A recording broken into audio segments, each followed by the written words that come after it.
We really want to give you the sense of the becoming, because the entire universe is established for eternal becomingness.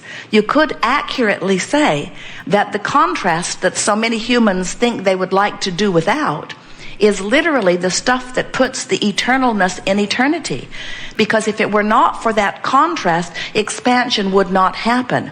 And the source within you always rides the rocket of expansion and stands as the culmination of all that you are. That which you are before you were born, that which you have become now that you're in this body, that which this life experience of contrast has given birth to, the culmination, the leading edge, furthermost place of that which you have become.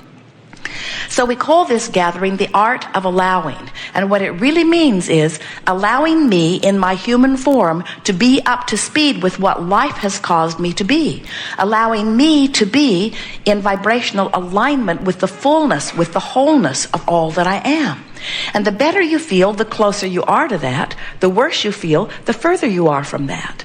You can't really get very far from it, because even if you pinched yourself off with negative thoughts of doubt and worry and fear and despair for a long time, maybe even your whole life, even if you did that, in the moment of your reemerging back into physical, in what you call the death experience, we like to call it the croaking experience. We like to be as disrespectful of death as we can be, since there is no such thing. When you withdraw your attention from this physical time-space reality and you reemerge into that which you truly are, you get right up to speed with all that life has caused you to be, and you feel the elation of that expanded beingness. This Art of Allowing workshop is about you figuring out how to, day by day, moment by moment, really thought by thought, get into vibrational alignment with the expanded version of you. And the reason that that is so important is because if you don't stay up to speed with what life has caused you to become, you don't feel good. You're not living the life you intended to live. You're sort of, if you will forgive the bulky analogy, like a two-headed monster, and we just want both heads to get going in the same direction. When the source within you is loving you and you are mad at you, you're tearing yourself apart. When the source within you is loving that which you have called your enemy, and in fact would never find anyone to be enemy-like or worth condemning, when the source within you is loving whoever it is you're focused upon, and you're hating them or fearing them, you're tearing yourself apart.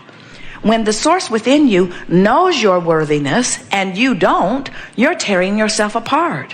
When you are critical of yourself or anyone and source isn't, you tear yourself apart. When you doubt, source doesn't. When you fear, source doesn't. When you hate, source doesn't. In other words, the source within you is pure positive energy, and the closer you get to that, the better you feel. In fact, in that direction, you feel ease. When you don't do it, you feel dis-ease. So, positive emotion means me in my physical body right now, by virtue of whatever it is I'm giving my attention to, have found vibrational alignment with source energy. And under those conditions, if you hold steady in those kinds of thoughts, you thrive. But if you are consistently worried or angry or fearful, if you are watching CNN and believing what they're telling you, if you're holding yourself in vibrational alignment with the idea that you are not in control of your own experience, if you are being brought to a place of feeling no power, then you are holding yourself consistently in a vibration of separation. That's too strong of word, but we want to make the point of separation from who you really are. And under those conditions, you will not continue to thrive. You are source energy.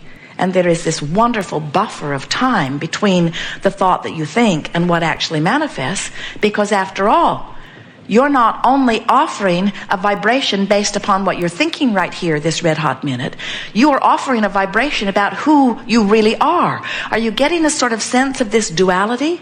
You are source energy who is in a physical body and therefore allowed to think and expand. When you are thinking thoughts that are in alignment with the way source sees it, when you're looking at life through the eyes of source, you love the life you see and you thrive within it. But if you find things to fuss and worry about, and you do it consistently, then you begin to activate vibrations within you that consistently do not allow the fullness of the energy that is really you. And under those conditions, you don't feel so good. Now, you can blame everyone under the sun for the negative emotion you feel. You can blame your mate. You can blame your children. You can blame your parents. You can blame your government. In fact, you can blame anybody that you choose. But we want you to know that no one is responsible for this vibrational gap between you and you other than you. You have total empowerment to do something about closing that gap. We acknowledge there are rascals out there that drive you nuts. We acknowledge that there are pieces of contrast that when you look at them make you feel like you want to pull all of their hair out, and maybe yours too. But we want you to understand that you've got to get control of your thoughts without demanding that they do something different. When they need to do something different, you're asking for a very conditional love. You're saying, those conditions please me, but those don't.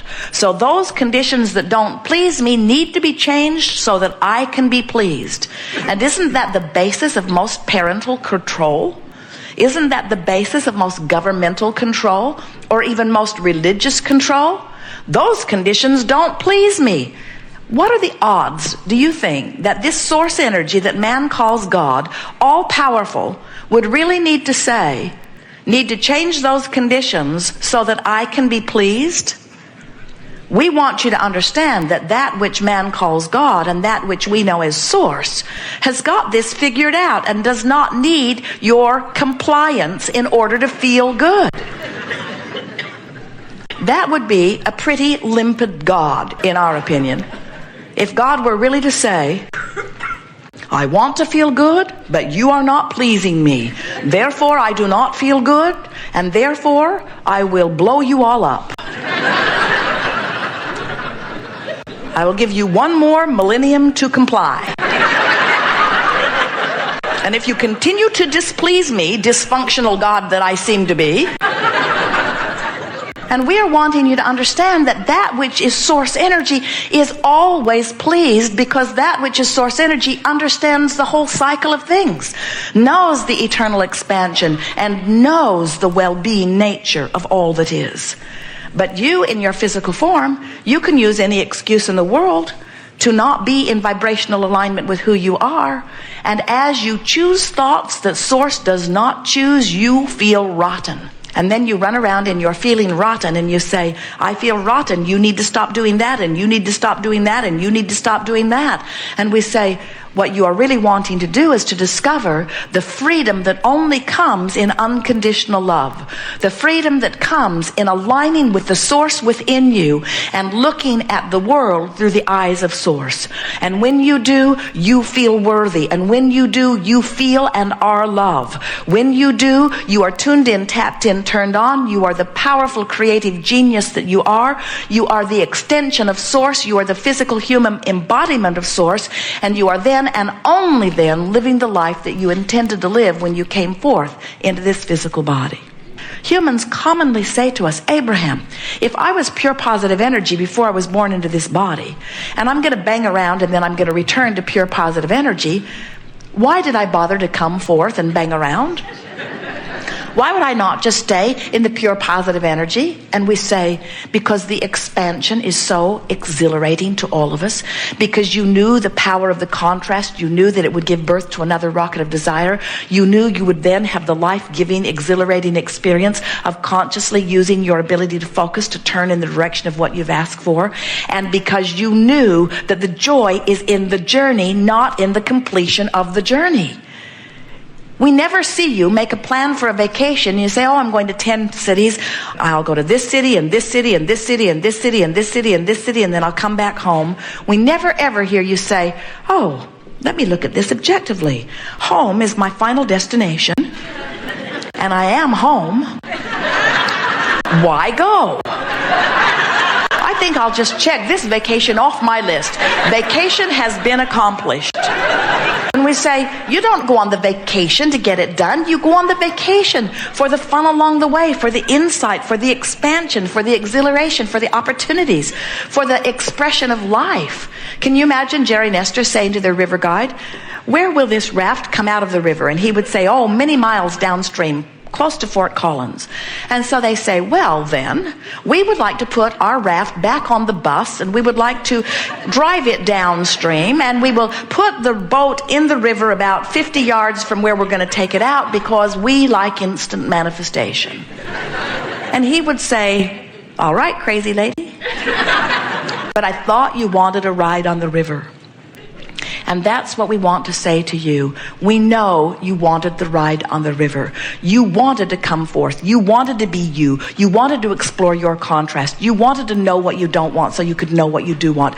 You wanted to personally give birth to those rockets of desires, because you knew when you did, law of attraction would respond to the rocket of desire that you'd given birth to. And you knew that as law of attraction is responding to that rocket of desire, you knew that a current would be created, and you knew you would be summoned toward that current. You knew that you would be able to feel the current, and you knew when you turned in opposition to it, you'd feel it, and you knew when you turned toward it, you would feel it. You knew that this was going to be an easy thing. You knew the contrast, no matter what it was, would inspire a better condition, and you knew when you turned in the direction of it that you would live the better condition, and you knew that with everything that you allowed, you would also get a new platform from which to create.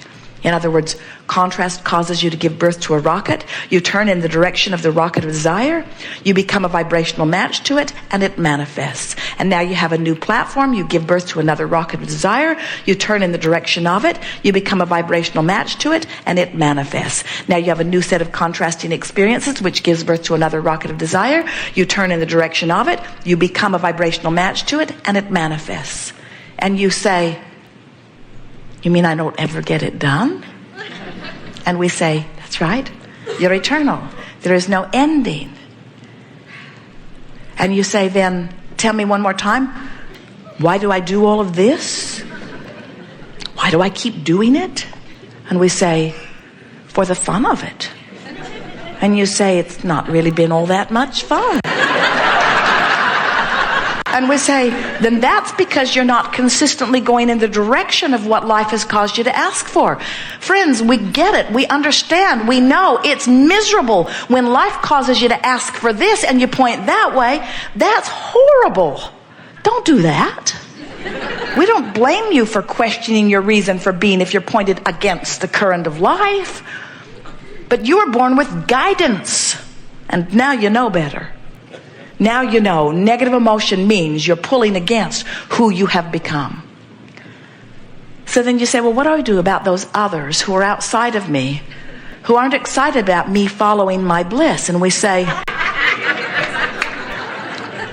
when you really get to the point that you're following your bliss, they won't be a problem, because if you are consistently in a vibration of positive emotion, law of attraction won't match you up with them. If you're getting matched up with a whole bunch of ornery people, you're ornery.